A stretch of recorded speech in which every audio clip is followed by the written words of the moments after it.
नमस्ते ट्रेडर्स, मेरा नाम है पवन चौधरी और आपका मेरे चैनल सेविंग्स ग्रो में बहुत स्वागत है। गाइस, मुझे एक ट्रेडर का सवाल था कि आपने पहले कभी इंस्टीट्यूशन ट्रेडिंग के बारे में इतने सालों में बात क्यों नहीं की। ठीक है, तो इसका रीजन ये है कि मैं पहले है ना प्राइस एक्शन को कवर करा था। ठीक है, प्राइस एक्शन में बहुत सारी चीजें हैं कि जिससे हमको कैसे ट्रेडिंग करनी है, मतलब कैसे एंट्री और कैसे एग्जिट करनी है। एंट्री एग्जिट मतलब बहुत बड़ी चीज है ना। परफेक्शन बहुत ज्यादा इंपॉर्टेंट है। एक ऐसी जगह पे एंट्री की जहां पे ना प्राइस वापस कभी ना आए। ठीक है, तो उसके लिए ना आपको प्राइस एक्शन में माहिर, मतलब एकदम प्रोफेशनल प्राइस एक्शन की बहुत ज्यादा जरूरत है। तो एक यही कारण है गाइस कि मैंने पहले कभी इंस्टीट्यूशनल ट्रेडिंग के ऊपर ज्यादा मैंने बताया नहीं कभी। ठीक है, मैंने ज्यादातर प्राइस एक्शन के ऊपर ही फोकस किया और यही बात है। और एक दूसरा सवाल ऐसा था कि क्या हम इंस्टीट्यूशनल ट्रेडिंग, मतलब इंस्टीट्यूशनल एनालिसिस के साथ क्या हम एफएनओ ट्रेडिंग कर सकते हैं। गाइस, एक बात याद रखो, एफएनओ ट्रेडिंग आप कैसा भी करो, कभी भी करो, वो आपको कंसिस्टेंट रिजल्ट नहीं देने वाली है। ठीक है, कितना भी दिमाग लगा लो, कितना भी मेहनत कर लो, कितना भी बहुत जो भी चाहते हो वो सब कर लो, लेकिन एफएनओ कभी भी तुमको कंसिस्टेंट रिजल्ट नहीं देगी, है ना। जैसे इक्विटी ट्रेडिंग से भी अगर तुम करोगे तो यहाँ पे भी तुम्हारी एफिशिएंसी लेस देन 30%, 20%, 10% रहेगी। ठीक है, बावजूद कि तुम इंस्टीट्यूशनल एनालिसिस कर रहे हो, स्मार्ट मनी के साथ ट्रेडिंग कर रहे हो। ठीक है, तुम जो रिस्क रख रहे हो यहाँ पे वो मायने रखता है कि कितनी रिस्क से तुम काम कर रहे हो। ठीक है, अगर तुमने इंस्टीट्यूशन को देखा और तुमने प्राइस एक्शन को देखा, अगर 5 से 10% का रिस्क ले लिया और एंट्री कर लिया, तो हो सकता है कि तुम्हारा स्टॉप लॉस कभी हिट ना हो, लेकिन जिस टाइम पे भी हिट होगा उस टाइम पे 5-10% जाएगा। ठीक है, तो कम से कम रिस्क से कैसे एंट्री कर सकते हो एक प्रोफेशनल ट्रेडर की तरह, कि जिस टाइम पे तुम गवाते हो बहुत कम गवाते हो और जिस टाइम पे तुम कमाते हो तभी डबल डिजिट रिवॉर्ड। ठीक है, तो यही है गाइस कि इंस्टीट्यूशनल ट्रेडिंग ही एक रास्ता है। ठीक है, अगर तुम सोचोगे कि बिना इंस्टीट्यूशंस के साथ तुम ट्रेड कर लोगे तो ठीक है, कर सकते हो, पॉजिटिव और नेगेटिव प्रोबेबिलिटी दोनों तुम्हारे साथ रहेगी, लेकिन एक बात याद रखना कि तुम्हारे साथ इंस्टीट्यूशंस नहीं होंगे। ठीक है, मैंने जो अब तक तुम्हें जो भी इंस्टीट्यूशन के जो भी मैंने लेक्चर लिए हैं, सेशन, उसमें मैंने दिखाया है कि कैसे एफआईआई डीआईआई कितनी पैसे वगैरह वगैरह डालती है। तो गाइस, एफआईआई और डीआईआई एक्चुअल में कभी कभी 100 करोड़, 200 करोड़, 400 करोड़, 500 करोड़, 1000 करोड़, ठीक है, 1500 करोड़, 2000 करोड़ भी पैसा डालते हैं एक ही स्टॉक में। ठीक है गाइस, और जिस टाइम पे अगर ये ऐसी कोई ब्लॉक डील होती है कि इतना बड़ा वॉल्यूम आ रहा है, तो उसका रिप्रेजेंटेशन वॉल्यूम में जो चार्ट्स होता है ना, उसके नीचे जो वॉल्यूम होता है उसमें बिल्कुल भी नहीं दिखेगा गाइस। ठीक है, एक बात दिमाग में याद रखना कि ये वॉल्यूम चार्ट के नीचे नहीं दिखता, ये वॉल्यूम अपने को देखना पड़ता है।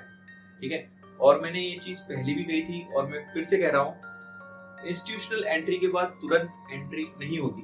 ठीक है, आप एक प्रकार से ये कर सकते हो, क्या बोलते हो कि इन्वेस्टमेंट कर सकते हो कि डाल दिया पैसा और छोड़ दिया, और इंस्टीट्यूशन के साथ ही एंट्री करेंगे, इंस्टीट्यूशन के साथ ही एग्जिट करेंगे।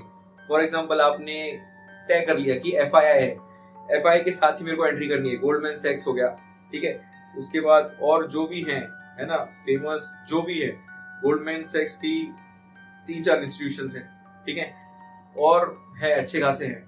ठीक है, उसके बाद तुम म्यूचुअल फंड्स को भी फॉलो कर सकते हो, एचडीएफसी हो गया, एलआईसी हो गया, एसबीआई हो गया, एक्सिस बैंक हो गया, है ना, जो भी प्राइवेट बैंक्स हैं उनके म्यूचुअल फंड्स को तुम ट्रैक कर सकते हो, कहाँ पे पैसा जा रहा है, कितना कितना पैसा जा रहा है, कैसे पैसा जा रहा है। ठीक है, और मानो गाइस ट्रेडर्स, इंस्टीट्यूशनल ट्रेडिंग जो भी सोचता है ना कि इंस्टीट्यूशनल वॉल्यूम से कोई फर्क नहीं पड़ता ट्रेडिंग में, वो महामूर्ख है। ठीक है, महामूर्ख, क्योंकि वो ट्रेडिंग बिजनेस करना चाहता है, ट्रेडिंग से पैसा कमाना चाहता है, ट्रेडिंग से घर चलाना चाहता है, ट्रेडिंग से अपनी लाइफ गुजारना चाहता है, लेकिन वो ट्रेडिंग इंडस्ट्री कैसे काम करती है उसको समझना ही नहीं चाहता। ठीक है गाइस, ट्रेडिंग इंडस्ट्री अगर समझोगे तो ये सारी की सारी क्लैरिटी आ जाएगी। ऐसे ही है गाइस, ये इस चीज को जितना जल्दी समझ लोगे उतना ही ट्रेडिंग से मतलब पैसा निकालने के लिए रेडी रहोगे। ठीक है, बहुत सारे लोग होते हैं जो बहुत सारा पैसा गवा देते हैं, ऑप्शंस ट्रेडिंग करते हैं, ये वो करते हैं, इक्विटी भी बहुत सारे लोग होते हैं जो पैसा गवा देते हैं। क्यों नहीं सोचते कि स्मार्ट मनी और डम मनी का ही खेल है पूरे मार्केट में।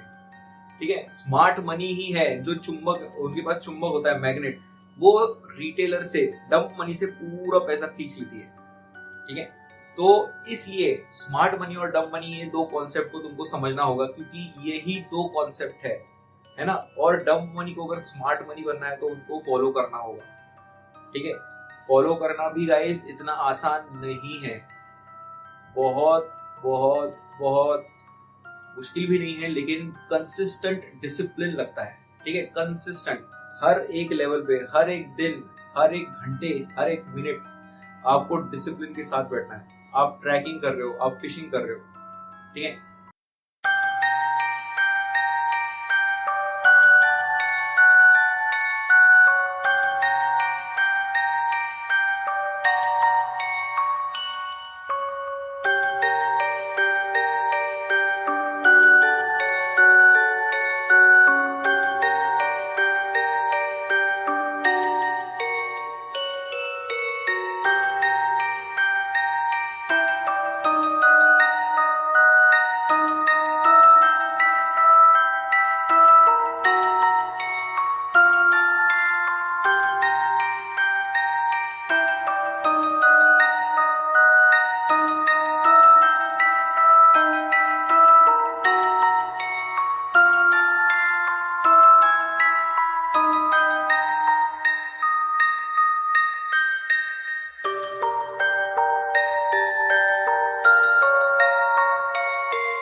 इंस्टीट्यूशनल एनालिसिस ऐसी होती है।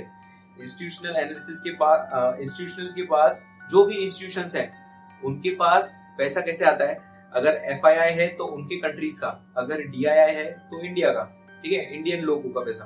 तो अभी अगर एफआईआई, अगर उनके यहाँ का, उनके लोगों का पैसा, उनके पब्लिक का पैसा, ठीक है, वो अगर पूरे ऑल ओवर वर्ल्ड डाल रहे हैं, किधर भी डाल रहे हैं, तो सोचो उनकी एनालिसिस क्या होगी। ठीक है, क्या होगी उनकी फंडामेंटल एनालिसिस, क्या होगी उनकी टेक्निकल एनालिसिस, क्या होगी उनकी मैक्रो इकोनॉमिक एनालिसिस। ठीक है, मैक्रो इकोनॉमिक एनालिसिस जो होगी वो कंट्री वाइज होगी। ठीक है, अगर समझो यूएस का कोई फंड है, गोल्डमैन सैक्स पकड़ लो। ठीक है, अगर वो फंड है, अगर वो all over India, all over world कहीं पे भी अगर पैसा डाल रहा है, फॉर एग्जांपल उसको जापान में डालना है, तो उसको जापान की इकोनॉमी स्टडी करनी होगी, है ना, उसको जापान की इंडस्ट्री एनालिसिस करनी होगी, उसको जापान की इकोनॉमी भी एनालिसिस करनी होगी, उसको जापान में देखना होगा इन्फ्लेशन है क्या, वो जिस कंपनी में डाल रहा है उसकी डिमांड क्या, मतलब बहुत सारी चीजें, है ना, उसका जो मतलब मैनेजमेंट है, उनमें कैसे लोग हैं, अच्छे हैं, कैसे हैं, मतलब बहुत सारी चीजें और इन डेप्थ। ठीक है, इसीलिए वो लोग अपना 100 200 400 500 1000 करोड़ एक स्टॉक में डाल देते हैं। ठीक है, बस दिमाग लगाओ कि उन्होंने अगर इतना पैसा एक ही स्टॉक में डाला है तो उसके पीछे एनालिसिस क्या होगी और कितनी होगी, और क्या आप खुद भी वो एनालिसिस कर सकते हो? मैंने जिस टाइम पे ये सवाल खुद से पूछा, मैंने तो अपने आप को फेल कर दिया, नहीं होगा, क्योंकि उनके पास चाहे वो म्यूचुअल फंड्स हो, नहीं तो बाहर के हो, उनके पास जो फंड मैनेजर्स होते हैं वो सीएफए होते हैं, सीए डिग्री होती है। ठीक है, नहीं तो फाइनेंस में मास्टर्स होता है, और बहुत अच्छा वाला मास्टर्स होता है जिसमें उन्होंने स्पेशलाइजेशन होती है। ठीक है, तो बहुत अच्छी अच्छी डिग्री होती है, स्टॉक मार्केट के रिलेटेड भी डिग्रीज होती है। ठीक है, उसमें भी मतलब मास्टर्स होता है। तो वो वैसे एजुकेशन के लोग मतलब उन्होंने हायर किए होते हैं, तो वो सब लोग अपनी analysis industry wise, company wise, group wise, stock wise, बहुत कुछ मतलब इतना डीप होता है ना कि बस इमेजिन करो या पता करने की कोशिश करो कि उनका एनालिसिस कैसा होता है और सही वैल्यू क्या होती है। कोई भी स्टॉक में अगर हमको अगर पैसा डालना है ना, तो उसकी इंट्रिंसिक वैल्यू मालूम होनी चाहिए अपने को। इंट्रिंसिक वैल्यू क्या है और आज की जो सीएमपी है उसमें डिफरेंस क्या है, क्या वो पॉजिटिव डिफरेंस है कि वो नेगेटिव डिफरेंस है, ये बहुत इंपॉर्टेंट है। और इंट्रिंसिक वैल्यू फाइंड आउट करना ये एक प्रॉपर इन्वेस्टर होता है जिसको मार्केट बहुत अच्छे से समझ में आता है। इंट्रिंसिक वैल्यू फाइंड आउट करना, इट्स नॉट अ जोक, ठीक है। इंट्रिंसिक वैल्यू बहुत इंपॉर्टेंट होती है गाइस। आपने सुना होगा, नहीं तो आपने देखा होगा कि मैं जो अभी बातें कर रहा हूँ ना, ये मोस्टली बातें है ना सब फंडामेंटल एनालिस्ट लोग करते हैं, जो इन्वेस्टर्स लोग होते हैं वो लोग करते हैं, ठीक है। लेकिन मैं ये जो भी चीजें आपको बता रहा हूँ वो आपको फंडामेंटल एनालिसिस के थ्रू ही आपको जाना है, ठीक है। वैसा ही करना है आपको। जो भी स्टॉक सिलेक्ट करना है ना, बस एक चार्ट पैटर्न के हिसाब से नहीं, आपको उसके पीछे की जो भी स्टोरी है, उसकी जो भी स्टोरी के पीछे जो ताकत है, जो दर्द है, जो भी पावर है, उसको एहसास करना है। और वो एहसास कब होगा? जिस टाइम पे इसका नॉलेज होगा, और उस नॉलेज पे जिस टाइम पे भरोसा होगा ना, उसी टाइम पे ये सब चीज आप इस चीज को एक्सपीरियंस कर पाओगे, ठीक है। अगर ये सब चीज नहीं है, भरोसा नहीं है, सोचा ही नहीं, तो फिर एक्सपीरियंस भी नहीं। आपको मालूम होगा कि क्वांटम, ये वर्ड क्या है? फिजिक्स में, मैकेनिक्स में, हर जगह पे क्वांटम एक ऐसी चीज है कि अगर आप जानते हो, मानते हो, तो ही वो आपको चीज दिखने वाली है, नहीं तो उसका अस्तित्व ही नहीं है, ठीक है। इसका मतलब क्या है? क्या quantum is a fake thing? क्या क्वांटम एग्जिस्ट ही नहीं करती? नहीं, क्वांटम एग्जिस्ट करती है। अगर देखना चाहो, ठीक है, तो ही देख पाओगे, और ये प्रूवन हो चुका है एक्सपेरिमेंट्स में, ठीक है। तो गाइस, मार्केट में भी वैसा ही है। जो एक्चुअल में जो सही नॉलेज है, क्या तुम उस तक पहुंचना चाहते हो? ट्रेडर को ये पता ही नहीं होता कि कितने समय में कितना पैसा कमाना होता है उसको, ठीक है। इस चीज की क्लैरिटी कभी नहीं आती। मुझे इस चीज की क्लैरिटी आने के लिए 5 साल लग गए। 5 साल और ऊपर से प्लस 2 साल। 2 साल इसके लिए लगे क्योंकि मैं यही इंट्रा पोजिशनल स्ट्रेटेजी, यही चीज इंस्टीट्यूशनल ट्रेडिंग, यही चीज एफएनओ में ट्राई कर रहा था, ठीक है। और मल्टीपल ट्रेड्स होने की वजह से, बहुत सारे मल्टीपल ट्रेड्स लॉसेस में जाने की वजह से, छोटे वहां पे होता क्या था, मुझे स्लिपेजेस आते थे। और स्लिपेजेस को अगर मैं देखता था at the end of month, मतलब 20, 30, 40 हजार के स्लिपेजेस, यार ये मतलब बहुत मुश्किल है ना। और चार्जेस भी बढ़ जाते थे।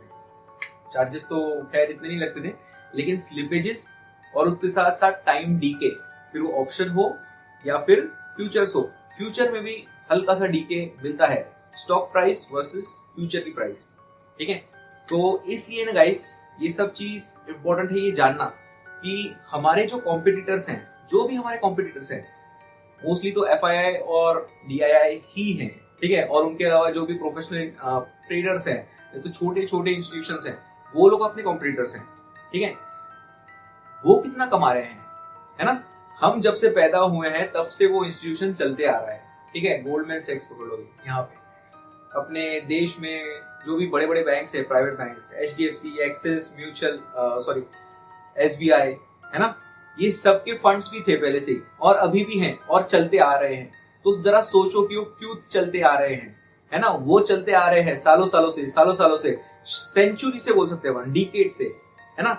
तो अगर वो चल रहे हैं, तो एक नॉर्मल जो रिटेल ट्रेडर आता है ट्रेडिंग सीखने के लिए, अपना पैसा कमाने के लिए, अपनी जिंदगी भर ट्रेडिंग करने के लिए, वो फेल क्यों हो जाता है? तो ट्रेडर्स वो फेल क्यों हो जाता है? एक बिगिनर फेल क्यों हो जाता है, मतलब स्ट्रगलर? उसको मालूम ही नहीं होता कि सही रास्ता क्या है, ठीक है। सही रास्ता, कितने समय में कितना पैसा कमाया जा सकता है, वो अपनी ही ख्याली पुलाव की दुनिया में होता है, ठीक है। कि मैं 1 लाख लेके आया हूं, अगले महीने 1 लाख को मैं 1.5 लाख कर दूंगा, नहीं तो 2 लाख कर दूंगा। बस यहीं पे सब कुछ दी एंड हो जाता है,